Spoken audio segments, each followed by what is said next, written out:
Hello, everyone. My name is Ebony James, and this is my abortion testimony. Years ago, I made a decision that forever changed my life, and I had an abortion. But let me take you back to the moment when my world stood still, and everything that I thought I knew about myself, about my future, literally unraveled right before my eyes, right? And so this was the unexpected. It started with a morning after pill. I had been on the quarterly birth control shot for as long as I had been sexually active, but that day I had already decided to stop. Okay. And the thought of pregnancy at that time wasn't even on my radar. And when I found out I was pregnant, I was in utter disbelief, as you may be able to imagine. And I was like, how could this be? I remember the moment, standing in my bedroom feeling off. And something just wasn't right. I knew something wasn't right. And that gnawing feeling just pushed me out the door, right? And I went straight to the store, desperate for answers, desperate for solutions, all of the things. And when I got home, I could barely hold the pregnancy test, y'all, in my hands as they were trembling.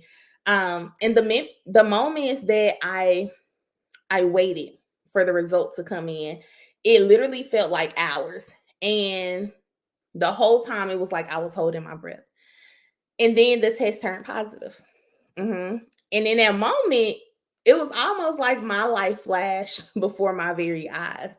And everything I thought I was, everything I planned to become, everything that I had envisioned for my life, for my future, for my present, all of those things, it just didn't matter anymore. I had a decision to make. And it was a decision that I was terrified of. It was a decision that would change my entire life. And the fear, the fear in that moment gripped me so much so. The fear of the unknown, the fear of disappointing my family, the fear of disappointing the people around me, the fear of the future, the fear of man, all of the fears that I talk about often. These fears that this isn't a part of my 5-year plan, this isn't a part of my 10-year plan, this isn't a part of the life I have planned for myself. All of these things, the things that I had so craftily created, craftily planned for myself, right? The fear of all of that not going as planned literally gripped me. And I just remember in that moment, I didn't seek advice. I didn't go to God in prayer. I didn't ask for wise counsel. I was a graduating college student at odds with my best friend and my roommate at the moment.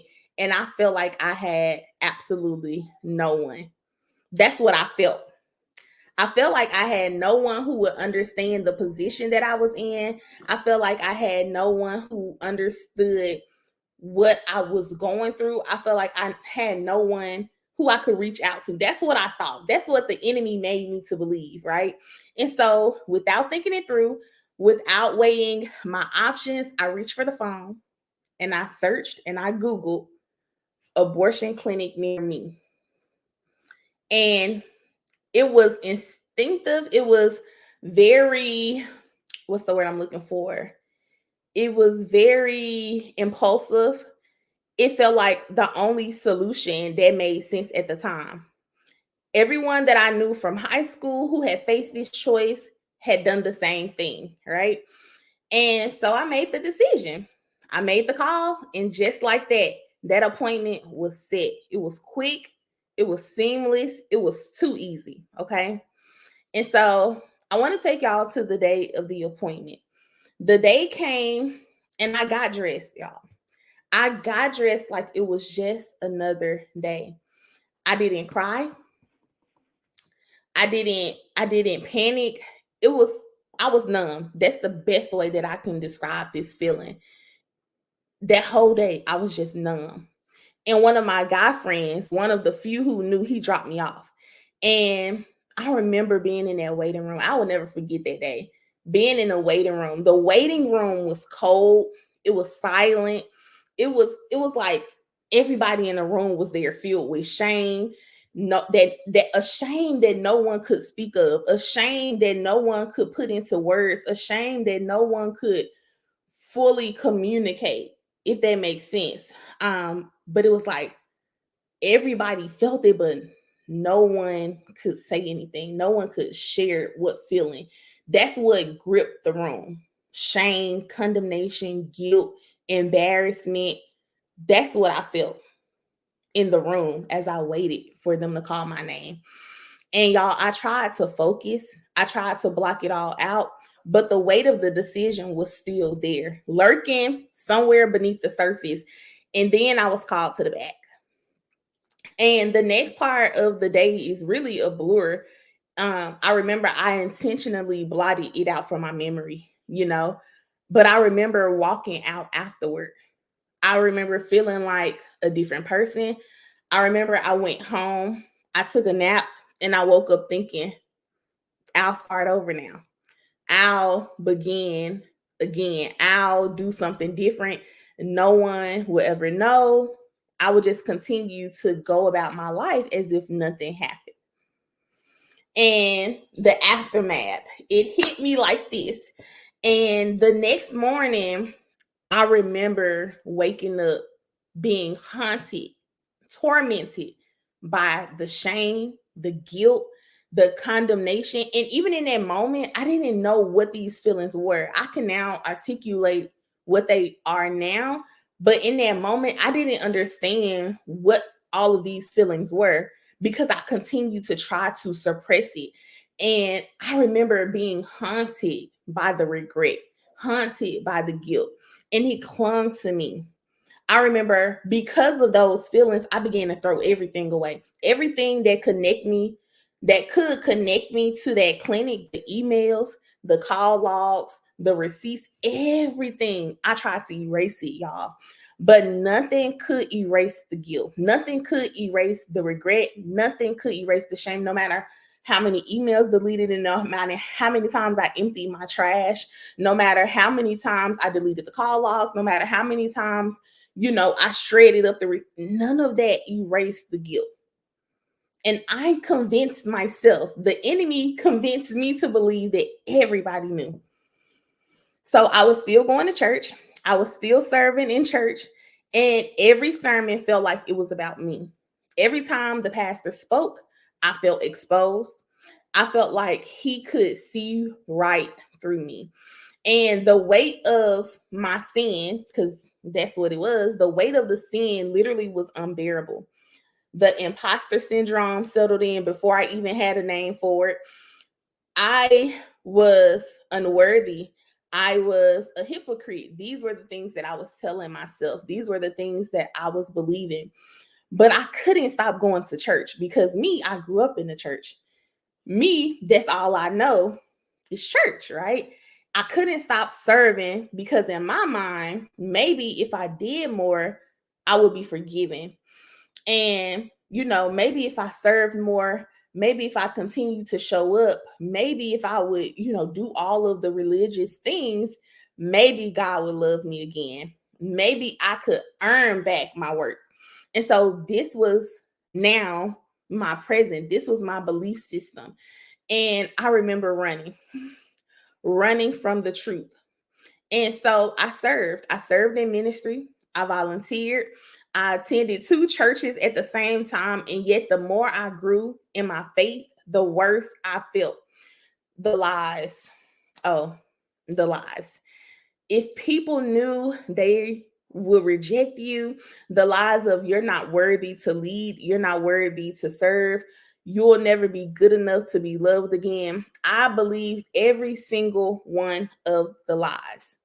And one day I remember being at a silent siege at an abortion clinic. And I remember this was my first introduction to the abortion ministry. This was my first introduction to The Red Life tape. This is my first introduction to Lou Engle and this movement. And I remember being at this abortion clinic across the street with Red Life tape on at a silent siege. And I stood there the entire time. And I felt like a fraud. I thought, where were these people at when I was going to this abortion clinic? It wasn't the same exact abortion clinic, but I remember thinking, like, where were the people standing outside in Life Tape when I was going in? Maybe, so I tried to shift the blame. Maybe if they were in position, I would have chose another way. I would have made a different choice. I would have chose another decision. And I remember after it ended, I couldn't even stay to talk to people. I couldn't stay to, go over whatever. I ran. As soon as it ended, I ran. I ran to my car because I realized I wasn't ready to face the truth. The truth of, girl, you really are out here wearing Red Life tape because now you've been introduced. Now you know better. Now you know that there's another way. And this was the turning point. God. Somebody say, but God. One Saturday, now I'm in ministry school. And one Saturday at ministry school, my pastor announced, he got on the stage and he was like, y'all, today we're sharing testimonies. And my heart sunk.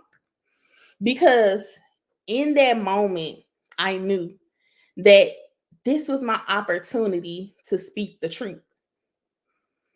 Even though it wasn't fully a testimony yet, this was my moment to share the truth, to now expose my reality, to expose everything that I had been hiding up until this moment, the thing that I hadn't confessed to anyone. I knew this was my moment. Every other moment I knew I had avoided, I would convince myself out of. But this moment, when he got on that stage and said, today we're sharing our testimonies, and I was like, oh my goodness. Oh my goodness. But I also had this courage inside of me that somehow knew that this was going to be my moment. And in my mind, I knew that the lies had held me captive long enough. And so when it was my turn, my heart, it was racing. My palms were already sweaty because while I'm listening to other people's testimony, I'm also thinking about, like, am I going to be able to do this? So my heart is beating. My palms, they're sweaty. And I am hesitant. And for the first time in my life, I felt completely choked up. But I stood up. I mean, what choice did I have? I had not thought of anything. I just could only think that I had to share this. And so I got up, I walked on that stage, and I opened my mouth. And the words literally spilled out of my mouth like a flood, like word vomit. It was unstoppable. And I said, I had an abortion. And I had never said it out loud before. And I had never exposed that part of me before. But as the words tumbled out, I felt the weight lift. I felt the chains break. I felt, for the first time, I felt free. And the tears, as I'm speaking, they began to roll. And I knew that's what God's freedom felt like for the first time. And I remember the pastor coming, him and his wife, they came and they embraced me. And I remembered for the first time, this is what the love of God feels like. And from that moment on, the healing journey began. But the enemy wasn't done with me. He whispered new lies.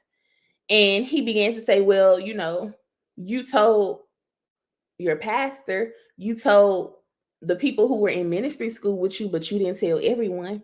You didn't tell your family. And then he began to say other lies. If you're really free, Why haven't you written about it? If you're really free, why aren't you talking about it on social media? If you're really free, then why not this? Why haven't you shared more? Why haven't you told your mother? Why haven't you told your father? And so those lies began to fuel the fear. But God's truth was louder, because as I told y'all, I'm growing, right? I'm growing in my faith. I'm growing in the word. I'm really at a point where I'm really getting to know God for myself. And, God told me that I would write a book, but instead I wrote a poem. I was like, I don't know about no book, but I'm going to write a poem. And, I was doing college ministry at the time at the AUC in Georgia. And, the ministry that I was serving in and helping to lead, we ended up doing an open mic night. And it was themed, all themed around sharing your testimony. And so I wrote a poem, y'all. I had never wrote a poem a day in my life, ever.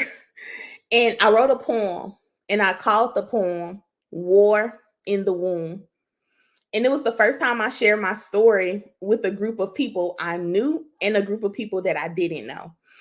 And from there, the healing journey continued. And I began to learn more and more about the pro-life movement.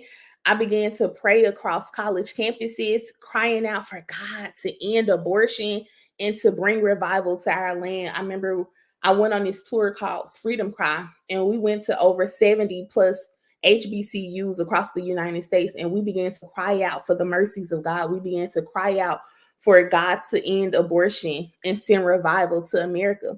And little did I know that me being a part of that tour was my freedom's cry.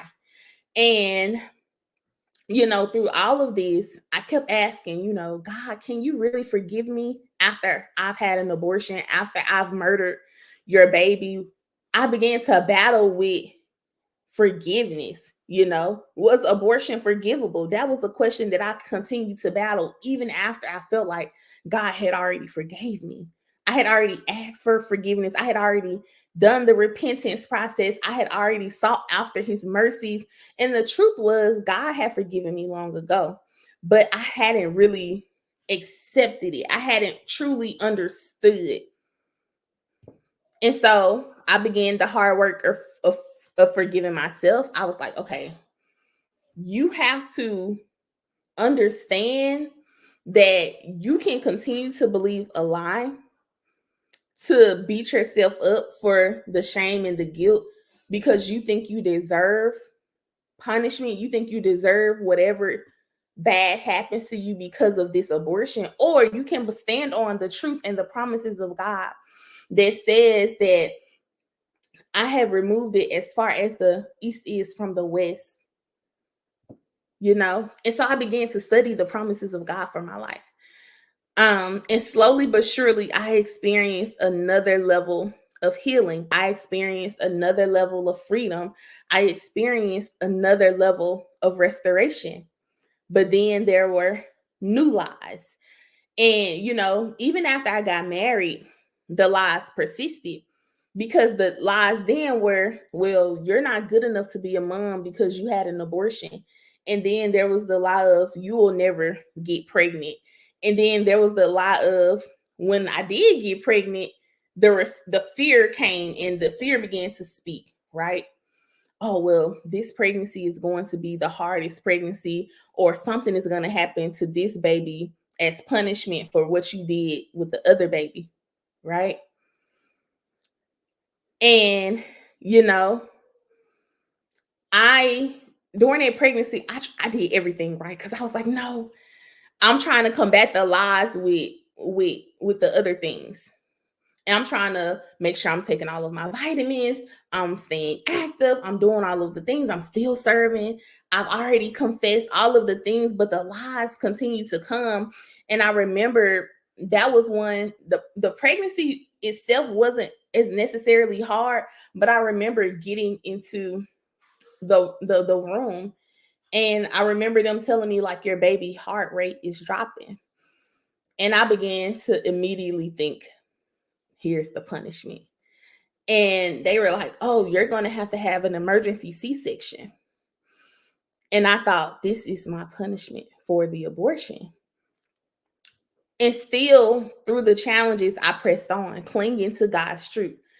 And, since then, I've had 3 perfectly healthy babies. And looking back now, I can see it. The beautiful story that Jesus was writing all along for my life. And I didn't realize it then, but every step, every tear, every prayer, every cry, every courage to come back alive. Every prayer was part of his plan. And his plan was to set me free. And today I can stand here boldly. I can stand here confidently, knowing that who the Son sets free is truly free indeed. And this is my testimony. My testimony is a testimony of grace. It's a testimony of healing. It's a testimony of a God who restores, who redeems, a God whose blood literally washes away our sins. The blood that forgives, the blood that saves, the blood that delivers. And it's my testimony of a God who never gave up on me. And even when I had given up on myself, even when I think I didn't deserve it, my testimony is a testimony of how God still was in control, how he still chose to deliver me from myself.